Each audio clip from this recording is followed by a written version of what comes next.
It was a very unsatisfying clap. That was a satisfying clap.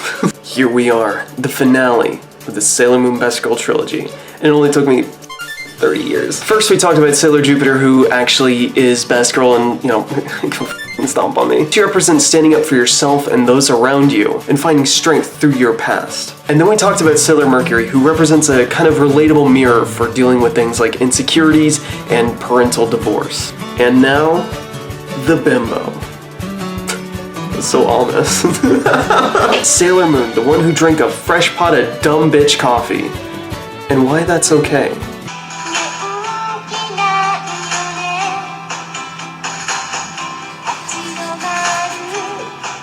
Reason one of why Sailor Moon is Best Girl. Her name is a pun. Kanji is a Japanese writing system that's composed of borrowed, we'll say borrowed Chinese characters. There's also kokuji, which are native Japanese characters that are modeled after kanji. This is some insider information, so don't tell anyone, not even your dad. Thing is, some kokuji are actually borrowed, we'll say borrowed from Japanese into Chinese, like this character for Catfish. Oh shit, bro, call Nevin Max, aka Nomeo from Romeo and Juliet? That was the wrong character. You just got catfished. Nah, here's the real character. Bro, I'm so sorry.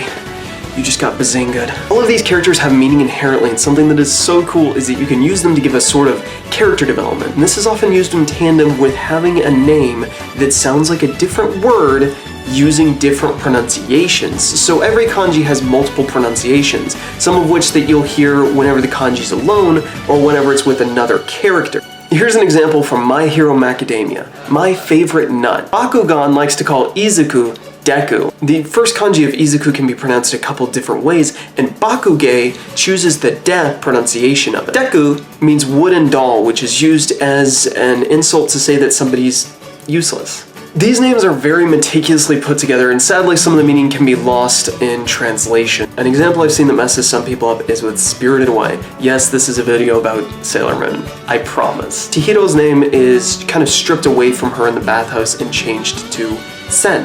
The fuck? I literally wrote lay funny voice, so I hope that was lay funny voice enough for you guys. Comment below if that was lay funny enough. That was dumb. So what happens is the kanji of her name changes. The hiro part gets f***ing ganked. So the chi part, whenever it's on its own, is actually pronounced as sen. So all that's happening is the kanji is now on its own. So its pronunciation changes slightly. Now for caffeinated on the dumb bitch coffee, Usagi Tsukino, who we'll be calling Tsukino Usagi, because in Japan the family name comes first. Tsuki means moon. No is a bit of a different beast though. Basically a small grammatical word called a particle that connects things. So think of it like Legos. It's a piece connecting two other pieces. This can be used for a lot of things like possession, compound nouns, etc. An example of possession could be watashi no inu, my dog. Watashi means I or me. Yes, Japanese doesn't have stupid freaking dick-ass reflexive pronouns. I and me are the same concepts stretched across two different words. It's just me as an object here. But in Japanese, watashi, love you, you love watashi. It's very easy. Frick you English and your dad. No here works as that connector, connecting watashi and inu, coming together to be watashi no inu, my dog. Then we have usagi, which means bunny or rabbit. So her name is literally Tsuki no Usagi, Moon's rabbit, or rabbit of the moon. And this is where it gets good, boys. And this is a direct reference to an old Buddhist tale about the man on the moon coming down to earth dressed as a beggar, and he goes up to a fox, a monkey, and a rabbit. And the rabbit sacrifices himself, so the beggar, my dog is knocking. The rabbit sacrifices himself upon a fire so that the beggar can eat. And the beggar is so moved that the rabbit ganked himself that he takes the rabbit to the moon with him to live with him. Now the bunny just sits up there pounding away at some mochi. and pounding away at some ass. There are tons of little references to this throughout the series. Her hair kind of looks like bunny ears. She has bunny pajamas, bunny slippers, a bunny umbrella. She wants a bunny, and they actually partially retain this in English by giving her the nickname Bunny. She's just a big ass pun, and I love it. And I respect it. Yeah, also, if you actually are interested in learning Japanese, I am a Japanese teacher for REALZIES. Yes, for REALZIES. If you're interested in learning Japanese, feel free to message me on Instagram. I also teach Korean, Mandarin, Cantonese. This video was sponsored by me. Number 2, yes, there's more. Her hair looks like dango. Now I wanna eat it. Delicious. I'm a bimbo now. It is common knowledge that Usagi isn't really that smart. All she's really known for is crying and being dumb and making bad decisions and being a crying, dumb, bad decision-making baby for a while. At the beginning of the series, she made the biggest pot of dumb bitch venti cappuccino with extra cream, decaf on the smart, and proceeded to drink all of it. But there is a reason that she's the main character, and it does take a little bit of time to get there, but whenever it does, it really gets there. Her intelligence is not academic, but that doesn't mean she can't be wise. This is important because of Japan's school system.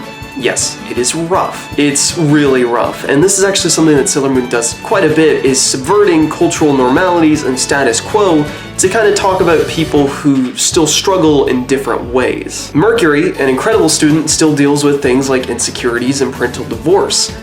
Usagi, a big, dumb, bad, super bad student, deals with that actively. She's dumb, but intelligent through her compassion and her growth within herself. She doesn't have to be academic or book smart to save the world, or to even make an impact. She just has to become herself.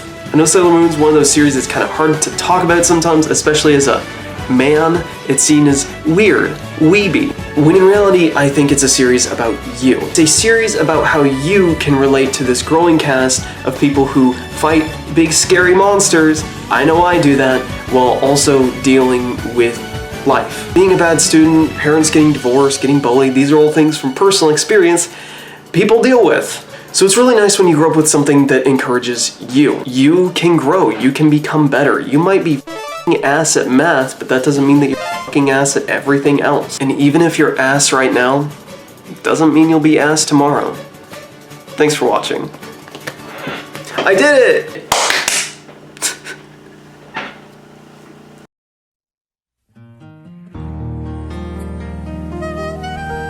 This video took 6 times.